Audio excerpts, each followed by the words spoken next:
Congresswoman Jinky Luistro, you are now recognized.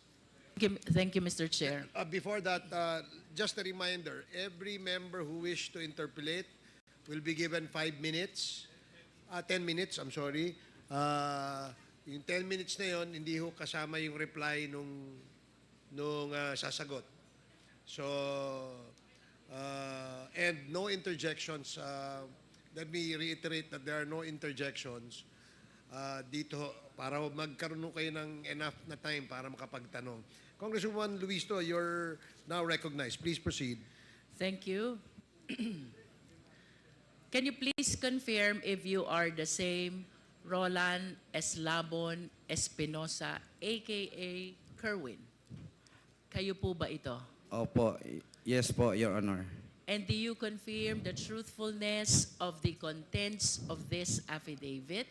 Opo, Your Honor.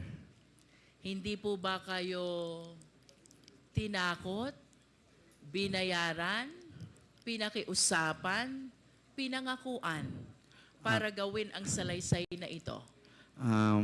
Wala pong nangyari na ganyan, kundi ako mismo nagpatulong sa abogado ko na magpunta dito sa mga congressman para nagbaka sakali ako na makamit na ang mga nabiktima ng EJK sa nakaraang administrasyon. Kerwin, kanina, while you were delivering your opening statement, I observed that you were crying. Umiiyak ka. Can you please enlighten us why? Kasi sa panahon na nandoon ako sa EIDG, na nakaburol ang papa ko, humiling ako sa mga pulis doon na sana pagbigyan nila ako na makauwi.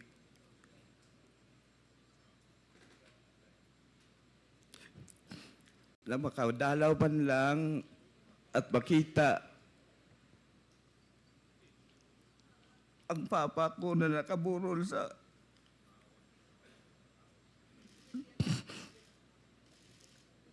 Kerwin, of course, you believe that your father, the late Mayor Espinosa, is a victim of ruthless killing. Is this your position, Kerwin?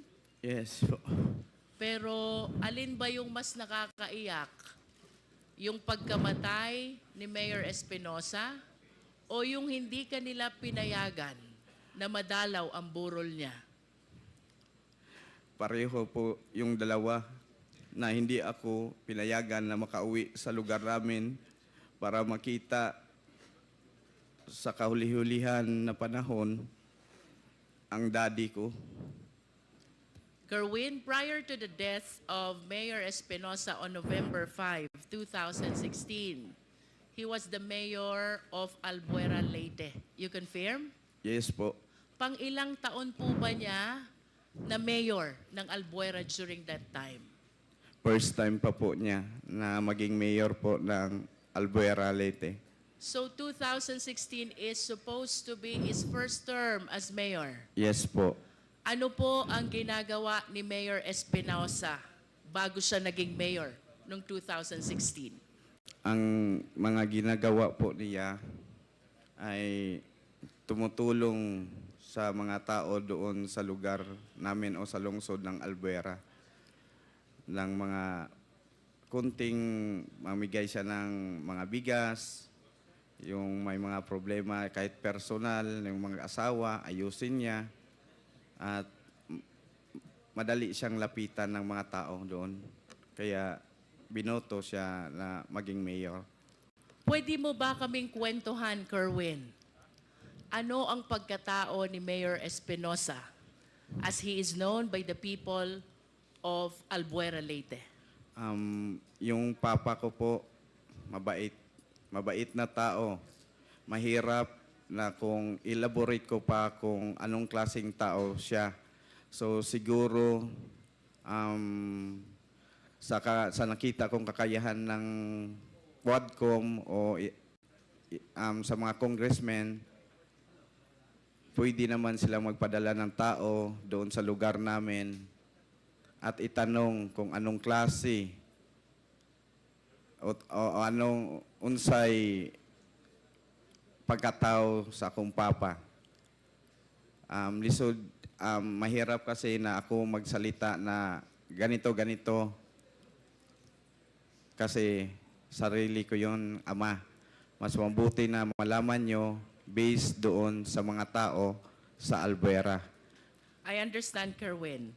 You also stated in your sinumpaang salaysay, habang nasa Malaysia ka, papuntang Abu Dhabi, you learned that the late Mayor Espinosa is included in the narco list. Oh, yun po. Nalaman ko na lang na nasali siya sa listahan ng presidente na narco list. Paano at kanino nyo po nalaman na kasama pa lang inyong ama sa narco list? Sa panahon na yon, may kaibigan ako na si Buntuyan, taga Cebu. Si IDG din yun, si Sir Delpin Buntuyan. Siya ang nagsabi sa akin na amigo, ang imong papa na apil sa narcolis ni Presidente. Was there ever a time, Kerwin, that you validated or you verified the truthfulness of the fact that your father is included in the narco list? Na ano ko na yun, na positive na talaga, na naniwala ko. Kasi sa TV at sinabi ni Pangulong Duterte na kasama ang papa ko sa listahan ng mga narcolis. You are saying, Kerwin, that Mayor Espinosa is one of those named by President Duterte as included in the narco list. Is that your statement, Kerwin? Yes po. And that is the reason why you conclude already that indeed your father is among those in the narco list. Yes, Tama ba? yes po. There are three important statements you made in your sinumpaang salaysay which really captured my attention. First, Kerwin, is the raid which happened in the house of your late father in August 2016. You mentioned in your affidavit that the guns, the explosives, and the drugs were all planted, and you were certain because prior to the raid, there were women who cleaned up the entire house Yes. because they are apprehensive already that any time there will be a raid in the house. Yes po. Bago nangyari ang raid, yung mga women supporter ng daddy ko nandoon sa bahay. Kasi yung daddy ko doon na tumira sa munisipyo. Nagbabantay ang mga women supporter ni daddy sa bahay namin, ancestral house. Habang nandoon sila, lininisan nila yung bahay ni daddy. At yung sinabi, nandoon daw sa nakita sa cabinet, sila mismo nagtaka kung paano nakita na merong mga illegal na bagay doon sa cabinet. Samantalang ang dami nilang naglinis na wala silang nakitang droga. Can you please confirm for the record, Kerwin, ano ang mga nakuha ng PNP operatives during the raid of August 2016 in the place of residence of the late mayor? Sabi daw nila, based on sa ilang report, nakakuha sila kanog 11 kilos nga shabu dito sa ilalim ng kabinet, at mga mga baril doon daw sa loob ng bahay ni Mayor, at may mga pampasabog doon din nakuha sa loob ng bahay ni Mayor. Kung isipin natin, 11 kilos, hindi kaya yun nakita sa mga naglinis na mga women's? Ang dami nun. At ang mga baril, at ang mga bomba, ilagay kaya yun ni Mayor sa loob ng bahay na mga sumasabog na mga bagay at mga mahabang baril. Yun ang sabi nila na nakita daw nila doon sa loob. Pero walang kahit isa na taga-Albuera na maniwala sa kanila sa report nila na may nakuha doon.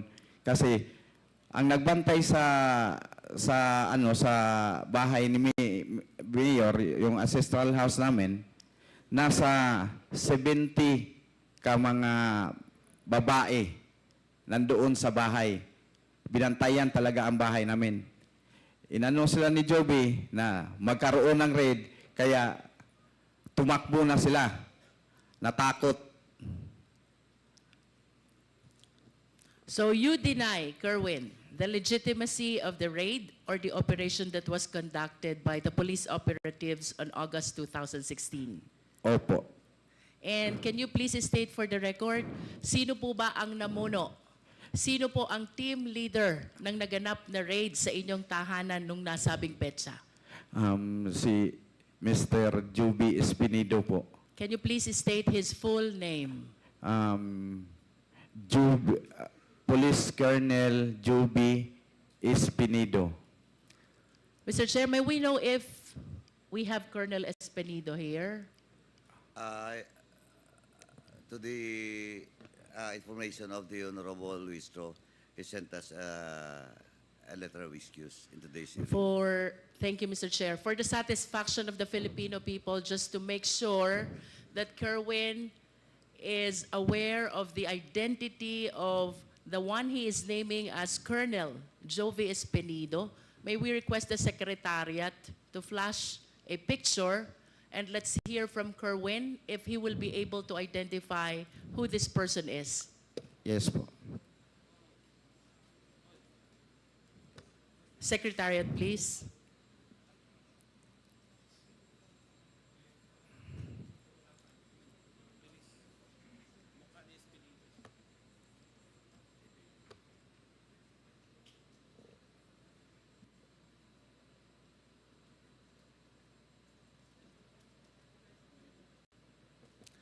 While we are waiting for the picture, Mr. Chair, the second statement which captured the attention of this representation, Kerwin, is the raid and the killing of Mayor Espinosa on November 5, 2016, which happened in Baybay, Leyte.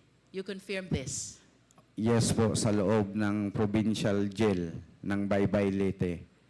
But of course, you have to understand as well that similar to the raid that happened in your house, this incident, the killing and raid against Mayor Espinosa, happened while you were in Abu Dhabi. Tama ba yun? Opo, wala po ako dito sa bansa. In Nasa other bakasyon words, ako. you are relying only to your sources with regards to this story surrounding the raid and the killing of Mayor Espinosa in Baybay, Leyte. Yes po.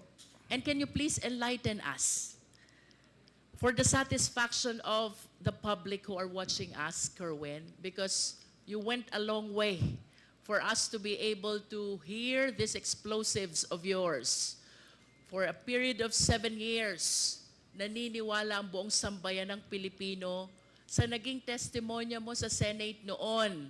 Now, you are completely overturning all your statements.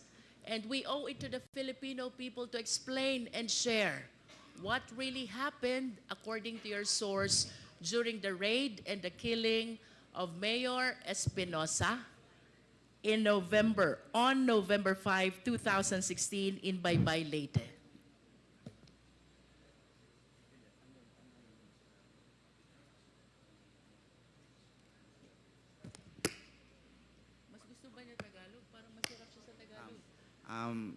Your Honor, pwede pong ulitin yung question Kayo niyo po ba, Kerwin, ay mas komportable sa English or sa Filipino? Mas sa Pilipino na lang tayo. Filipino. Para Kerwin, maintindihan. you mentioned, nabanggit mo sa iyong sinumpaang salaysay, bagaman ikaw ay nasa Abu Dhabi noon, ng iyong ama na noon ay nasa Baybay, Leyte Provincial Jail, ay ni-raid at pinatay ng mga operatiba ng pulis. Nasa Abu Dhabi ka noon at ikaw ay nagtiwala lamang sa testimonya ng mga taong naruroon sa insidente. Nevertheless, Kerwin, can you please share to the Filipino people, what do you believe? Ano yung pinaniniwalaan mong tunay na pangyayari sa loob ng Baybay, Leyte, kaugnay ng pagkamatay ng iyong ama? Naniwala ako doon sa mga nakapiit sa loob. Kasi sila ang nakakita at kitang-kita nila sa dalawang mata at narinig nila ang mga putukan. Kitang-kita nila from the very beginning, pagpasok sa selda ng aking ama. Kerwin, kung nakikilala mo itong mga taong tinukoy ng iyong mga source, maari mo bang banggitin sino itong mga polis na pumasok sa selda ng iyong ama? Sa sinabi ng aking source, ang pumasok doon si Leo Laraga. Leo Laraga, siya talaga ang kumitil sa buhay ng papa ko. Leo Laraga. Laraga. Can you please check if Leo Laraga is inside this hearing venue? Narito po ba siya? With the indulgence of, Mr. Chairman, with the indulgence of Congressman Luistro, Police Captain that time, Leo Laraga, is not present now in today's hearing, but for sure we will invite him in the next hearing. Thank you, Mr. Chair. Thank you. Bukod kay Leo Laraga, sino pa ang nalalaman mong kasama nitong mga nag-raid at nag-operate pumatay sa iyong ama? Si Colonel Marcos at si Sir Matera. Kasi mga kaibigan ko sila.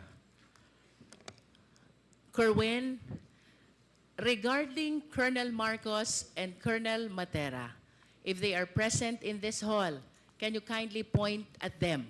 Ituro mo sila kung sila'y naririto sa bulwagang ito. Colonel Marcos and Colonel Matera. Yan. May we request the police officer raising his hand, to please identify himself for the record, Mr. Chair. Mr. Chair, Honorable Committee, I'm Police Colonel Marvin Marcos po. Thank you. How about Colonel Matera? Can you point at him?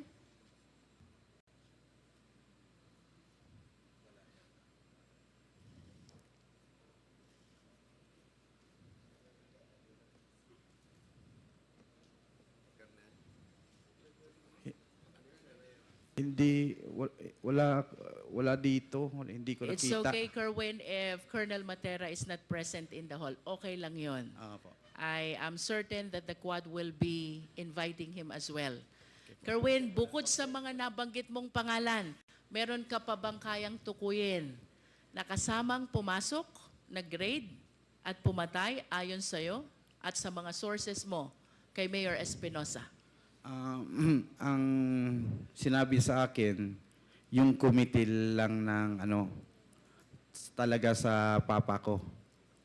Na kasi humihingi ng ng papa ko, nagsasalita siya na, "Wag po, sir. Wag po niyo akong patayin." Who were present? Sinong nakasaksi dun sa sinasabi mong pagpaslang sa iyong ama? Mga detainee po. Can you please name these detainees who were able to witness that incident?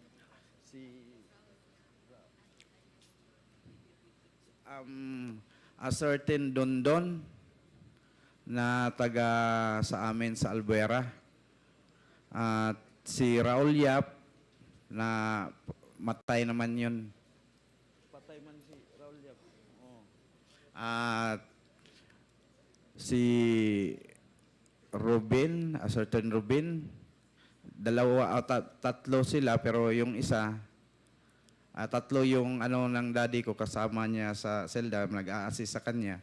Yung isa patay na po, namatay din kasama How yung about the daddy other ko. one who is he still living? The other one? Opo, Your Honor. What is his name? A certain Don. A certain Don Don. Oh. And can you please share with us, ano ho ba yung nalalaman yung pangyayari dito sa pagkamatay ng inyong ama?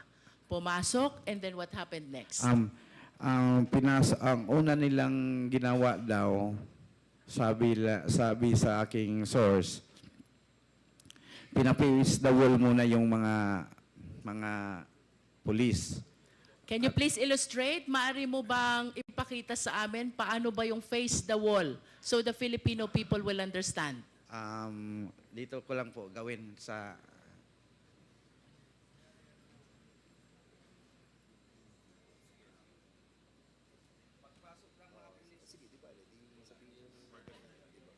Pagpasok ng mga pulis, ang ginawa, pinusukan sila ng baril, dinisarmahan ang mga Can you please provide a microphone to Kerwin? Baka abot yung nakay Comsec.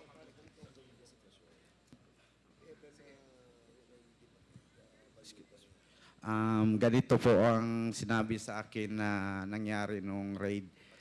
Pumasok yung mga operatiba at dinisarmahan ang mga on duty sa oras na yon.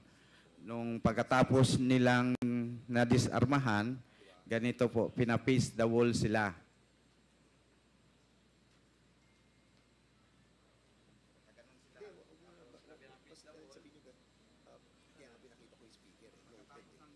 Sino yung sila na tinutukoy mo na pina-face the wall? Mga duty po. Duty, ang Opo. pina-face the wall. Oh. And then? Then, pinaluhod sila na sinabihan daw na huwag kayong titingin. You are referring to the jail guards. Yes. Yung bantay sa mga bilangguan. bantay. Opo. Pina-face the wall, pinaluhod, wag titingin, and then what happened next? Hinanap nila ang hard drive ng CCTV. Nung nakita na siguro nila, pinatay at binitbit yung hard drive ng CCTV. Can you please identify the name of the one who took the hard drive? Sino pong kumuha ng hard drive? Nakikilala niyo po ba ayon sa inyong source? Mga pulis daw, kasamahan sa pag-raid ng Baybay. Please proceed. After taking the hard drive, ano pong sunod na nangyari? Kinuha yung susi sa selda. Tapos binuksan, dumiretso na. Pagpasok sa may pintuan pa yun bago yung selda ng papa ko. Parang main door siguro ng compound. Binuksan, tapos diretso na doon, papunta sa selda ng papa ko. Tapos yung selda ng papa ko, may kadina at padlock. Binuksan rin, kinuha yung susi noon, binuksan, tapos ang sabi, walang salitang sinabi, kundi ang papa ko lang ang narinig na nagsasalita. Sir, wag niyo akong patayin. Diretso, putok na, pum. Tapos, yung katiwala niya, gustong yumakap sa kanya, na itry i-save siya, binaril din. Sino itong katiwalang Raul Yap. Raul Yap. Opo. Anong ginawa nitong pangatlo na kasama pa? Nakalublob sa ilalim ng tarima. Ano yung tarima? Yung higaan po, Your Honor. Nalalaman mo ba kung ilan ang naging tama ni Mayor Espinosa?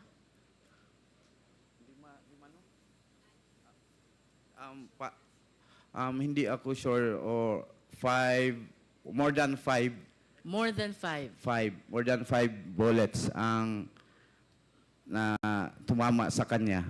Kerwin, thank you for illustrating. You can go back to your chair.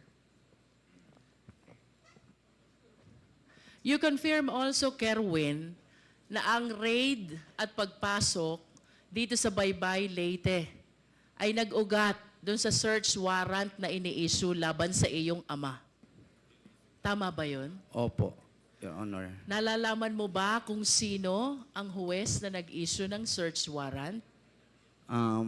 Kasi tatlong judge ang kinuna nila na mag-apply ng search warrant. Si Judge Argelies nag-refuse. At ang sabi ni Judge Argelies na ba't kailangan pang mag-serve ako na nyo ng search warrant nasa loob ng kulungan ang tao. Nag-refuse si Judge Argelies. May judge na certain Janet ba yun? Ha? Janet, apelido niya? Cabalona. Saan yun? Doon sa Samar, yun ang nag-issue ng search warrant. Sa pagkakaalam ko, yung si Janet Cabalona ay parang relatives ng asawa ni Sir Laraga. Pwede, Mr. Chair, pwede magtanong? Sige. After perhaps we conclude the interpellation, Mr. Chair. Pagkatapos ni Congresswoman Jinky, bago tayo pumunta sa susunod na magtatanong, tsaka mo sabihin yan. Okay po. Mr. Chair, our resource speaker mentioned already the names of the judges. Some refused to issue the search warrant, while there is one who indeed issued the search warrant. I just wish to manifest, Mr. Chair, that it is very unlikely in the practice of law that a search warrant is being issued to search a confined place, much more a detention facility. That is for the record, Mr. Chair. Kerwin, I'm leading to my third question. November 16, 2016, through the coordination with the Interpol, iniuwi ka dito sa Pilipinas. Pagdating sa airport, you were arrested at sinalubong ka ni Senator Bato. Bato de la Rosa. Nakikilala mo ba si Senator Bato? Siyempre. Bakit mo siya kilala? Matapang yun. Puro barilan-barilan ang hahamon sa TV ng draw sa mga illegalista. What else do you know about Senator Bato? Um, Bago pa siya naging senador, nasan ba si Senator Bato? Chief PNP yun po, Your Honor. Uy, Chief yun, PNP. oh. Ano? Okay, can you please identify the picture on the screen? Sino ba yung nasa screen? Siya po, si Bato de la Rosa. During that time, ano bang assignment ni Senator Bato during that time? Yang kwento mong insidente, nasan siya noon? Siya ang Chief PNP. Yes, you stated in your sinumpaang salaysay na may sinabi sa'yo Opo. ang noon ay PNP Chief Bato na Opo. kailangan mong gawin kapalit ng iyong pagkakataon na mabuhay. Opo. Do you confirm this? Yes po. Can you please tell us, anong sinabi sa'yo ni Senator Bato? Sinabi niya sa akin, sumunod ka sa plano. Sumunod ka kung sino ang babanggitin mo para maligtas ang buhay mo. Kung ayaw mong sumunod, ikaw na ang susunod sa tatay mo or isa sa membro ng pamilya nyo may mangyari na masama. You mentioned about plano. Can you tell us ano ba yung planong tinutukoy? May mga pangalan na pinid sa akin, sinubo, at babanggitin ko sa aking testimonya o sa aking salaysay sa Senado. At maari mo bang sabihin, sino ba itong mga taong ito at anong gustong ibabanggit sa'yo ng noon ay PNP chief ba to? Peter Lim, supplier daw ng shabu, pero nandyan lang, tapos hindi na huli-huli. Tapos si Senator De Lima, protector daw sa mga shabu, mga nagtitinda ng shabu sa loob ng Bilibid. Protector daw si Ma'am Laila. At yung iba pa, si Lovely Impal, si Jiraham, si Peter Ko, ganon. In Sila other po. words, Kerwin, ang gusto ni PNP chief ay banggitin mo itong mga pangalan na ito na may kaugnayan sa illegal drug operation. Tama ba yun? Opo. At ito ba'y sinunod mo, Kerwin? Talagang sinunod ko po kasi... Bakit mo to sinunod? Of course, alam mong mali ito. Oo. Di ba? Bakit mo sinunod ang utos ng nonay PNP chief ba to? Kung siguro kayo, kung kahit sino naman sa atin na mga tao dito, nandito sa loob ng Quadcom, talagang susunod dahil kapalit na yon ng buhay mo. At lalo na pag may mga anak ka pang maliit na sabihin na susunod ka na sa papa mo kung hindi ka sumunod sa aming plano. Mr. Chair, I wish to make a manifestation that with respect to the raid of the house of the late Mayor Espinosa, which happened in August 2016, our resource speaker, sadly speaking, has no personal knowledge. So, taking from his statements that there were women who were guarding the house and even cleaned up the house, reason why they are certain that all the guns, explosives, and shabu were merely planted by the PNP operatives, I respectfully move, Mr. Chair, that we invite these women, and I hope Kerwin will be able to name who these women are in order to substantiate the testimony that Kerwin Espinosa has given to the Quadcom. Second, Mr. Chair, with respect to the raid and the killing incident of the late Mayor Espinosa in Baybay, Leyte, we are suffering from the same predicament because, as admitted by Kerwin, he was still in Abu Dhabi during the time. So, to determine the veracity of the information that he was able to receive from his sources, I respectfully move as well, Mr. Chair, that we invite the third inmate by the name Don Don, who was inside the cell of the late mayor when the killing incident happened. I wish to ask Kerwin to name also the jail guards who were on duty during the time, likewise to substantiate the information that he has given to Quadcom already, Mr. Chair. So move, Mr. Chair. Okay, before I rule on the motion, tanungin ko lang muna si Mr. Espinosa. Sino-sino itong mga women na sinasabi mong ayon sa iyong salaysay, yung mga women na naglinis ng bahay ninyo? Landa, asawa ng barangay captain namin sa aming barangay. Ano lang yung full name nila kaya para ma-record nila. Landa Sumalhag. Okay. Sumalhag. Sumalhad. Okay.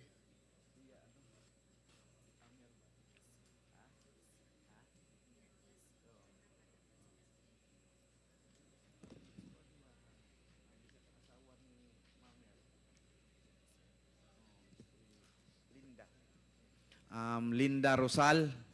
Linda. TC de la Austria. Yang tatlong binanggit ko, sila na ang Maybe 10 minutes. magpatuloy na magbanggit kung sino-sino ang kasama nila doon sa mga women's supporters ni Daddy. Yung isang witness na nasa loob ng kulungan na isang PDL din, anong pangalan niya? Dondon, a certain Dondon. Certain Dondon. So there is a motion to invite the women who, according to the sinumpaang salaysay ni Kerwin Espinosa, siyang naglinis ng kanilang bahay bago po ni-raid ng membro ng Albuera Police ang kanilang bahay.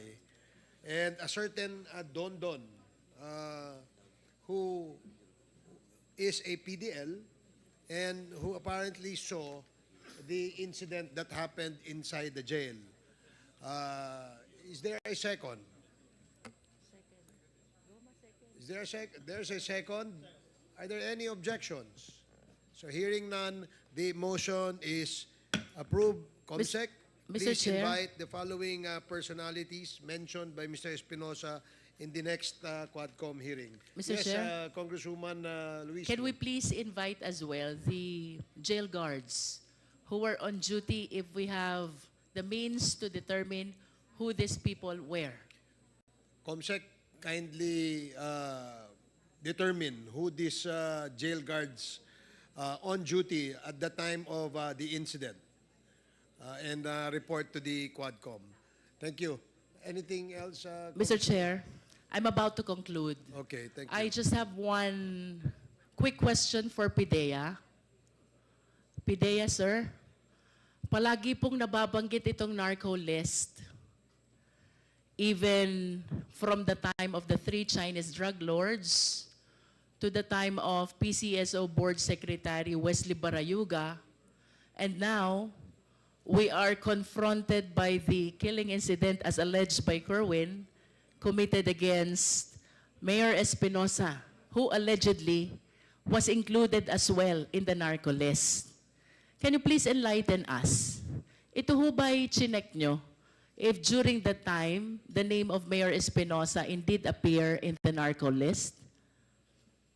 Mr. Chair, Your Honor, yes, the names of the father and son appear in the original list. The Kerwin is listed as a drug trafficker. The father is only, the category of the father, whether pusher or trafficker, is not listed, but in the list he is already indicated as neutralized. So, he was, he was dead already. Would you neutralize because dead? Yes. Would you know, PIDEA, kung kailan po napasama dun sa narco list? Was it after the killing incident or subsequent to the killing incident? In the original list, it was already after the death of If Mayor you are Espinosa. saying, PIDEA, that it was after the incident, ibig sabihin po, patay na si Mayor Espinosa nung napasama sa drug list? Ganun ho ba yun? No, Your Honor. What happened is that Mayor Espinosa is included in the list, but however, as the period or as the drug campaign continued, he would eventually be indicated as neutralized. So we could not ascertain whether he was a drug pusher, drug user, or whatever was his participation, Your Honor. Mr. Chair, I wish to manifest this drug list, the narco list, is indeed very controversial. As a matter of fact, as we go along our investigation, I've been asking our resource speaker, whether during the hearing or off the hearing, as to the origin, the people who validated, the veracity, and no one can indeed vouch as to the genuineness of the names which were included in the list. So I just want to raise this concern that being included in the list would really compromise not only the safety but the entire life of the people who are in this list. So I hope we can come up with something, validate, and come up with the true personalities who must be included in the narco list, Mr. Chair. To conclude, Mr. Chair, for whatever motive does Kerwin Espinosa have today, we welcome the information he gave, subject, of course, to stringent scrutiny. While recantation of testimony samantalang ang pagbawi ng testimonya is frowned upon by the court. This will give us an opportunity to re-examine what really transpired relative to the raid on the house of Mayor Espinosa, the raid and killing against Mayor Espinosa which happened in Baybay Leyte, including the indictment and the incarceration of our resource speaker, and including those he named, which includes the former Senator Laila de Lima. It is clear, Mr. Chair, that the government continued the fight against illegal drugs, as it is indeed a menace to the Philippine society. But let us all be reminded, in a civil society like ours, we need to observe the rule of law. No less than the Philippine Constitution provides, Section 1, Article 3, no person shall be deprived of life, liberty, and property without due process of law. What happened to Kerwin and his father, if indeed true, is a complete violation of this constitutional guarantee. We laud the Quadcom, which includes this representation, in initiating the bill which criminalizes in a higher sense the extrajudicial killing. Mr. Chair, to conclude my interpellation, dahil nung nasa krami siya, si Kerwin, pinagbigay siya ng mensahe to certain personalities. Today, I wish to request Kerwin, can you please give your message para kay Laila de Lima, kay General Bato, at kay Presidente Duterte na lahat nabanggit mo kanina sa iyong testimonya? Una sa lahat, humihingi ako ng, kung ma'am, kung nagsubaybay ka ngayon sa hearing dito sa Quadcom, patawarin niyo po ako na nadala sa o na uto-uto sa panahon na yon na idamay ka po na walang katotohanan naman. At ang picture na yon, nagkataon lang na pumasyal ang pamilya ko sa baybay at nagkita tayo at nagpa-picture ako. Yun ang ginawa nilang ebidensya. Ma'am, taos ko sa kaloob-looban from my heart, I ask, sorry. Sorry talaga po, ma'am. At kung ano mang plano mo sa ginawa kong pagbuhat-buhat o sala o kalambigitan sa droga o unsay imong buhaton, andam ko mo dawat, ma'am. Pero ang ako alang ihangyo, mangayo ko nimo pasaylo sa akong gibuhat. Kay na-pressure ragyod ko, ma'am. Naluoy ko sa akong mga anak, ngagagmay pa kayo atong panahona. Patay na akong papa, o ako mamatay, mag-unsa na lang akong mga anak, maong gibuhat na ko, nga buhat-buhatan ka o magtumo-tumo o istorya kabahin sa kalambigitan sa droga. Once again, sorry kayo, ma'am. Handa po akong harapin kung ano ang plano mo sa akin po. Mr. Chair, can we please have a translation of what he said? The last that I know, I'm the chair of the committee, but now I can become the translator and the interpreter. Ang sabi po ni Kerwin Espinosa, siya ho ay humihingi ng kapatawaran kay Senator Laila de Lima sa kanyang ginawang mga statement implicating her sa usapin tungkol sa droga at gumawa ng kwento, no? Gumawa sila ng kwento para masama dun sa kwento, sa narrative ng pagkaka-involved ni Senator de Lima sa usapin sa droga. At sabi naman niya na handa rin siyang harapin kung ano man yung aksyon na gagawin ni Senator de Lima kay Kerwin Espinosa. Does that satisfy the good congresswoman from Batangas? I am totally not familiar with Visayan language. How about your message to Senator Bato? Sir, Bato de la Rosa, sana po magbago na tayo na iwasan natin na gumagawa lang ng senaryo dahil sa politika na masira ang isang tao kasi hindi kalyado natin. Iwasan na po natin at wag na natin gawin na pilitin na gumawa ng kwento para lang ma-pin down ang isang tao. Yun lang po ang mabigay ko kay Senator De La Rosa na mensahe.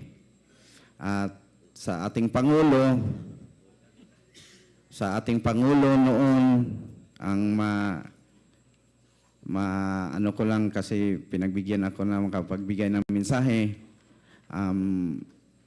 Mr. Duterte, sana po i-validate niyo po bawat report na marinig mo sa iyong paligid na ganito, ganyan, si Fulano. I-validate nyo ng maigi para walang taong masaktan. Lalo na ngayon na tumakbo ka ng mayor, huwag kang magpasulsul sa mga nakapaligid sa iyo. Yun lang po. Last, Mr. Chair, I understand that your family went through a lot because of this incident. If your father is watching you right now, anong mensahe mo kay Mayor Espinosa? Ang mensahe ko kay Daddy,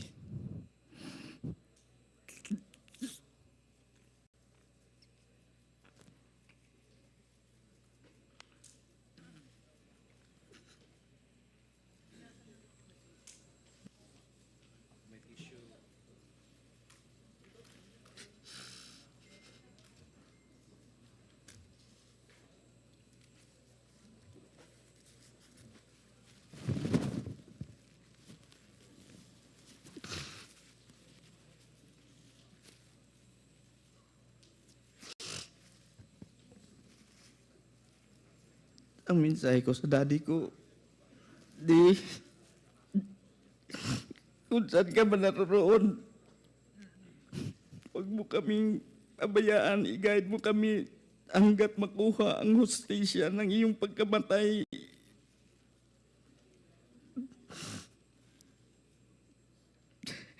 Salamat sa lahat na pinadama mo sa amin nung ikaw ay nasa kapiling ka pa namin na bilang ama.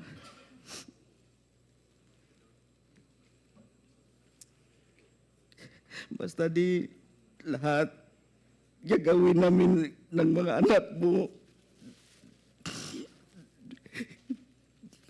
na makamit ang hustisya ng iyong pagkamatay.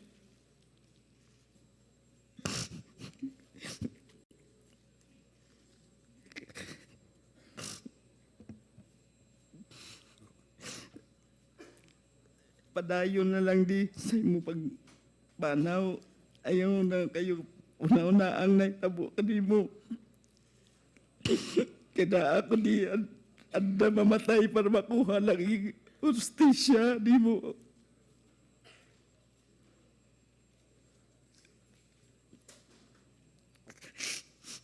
Bisan tuod sa iyong pagkamatay, wala na tanang kita. Antod karon, I love you. Okay, sige. Maraming salamat, Kerwin. Anything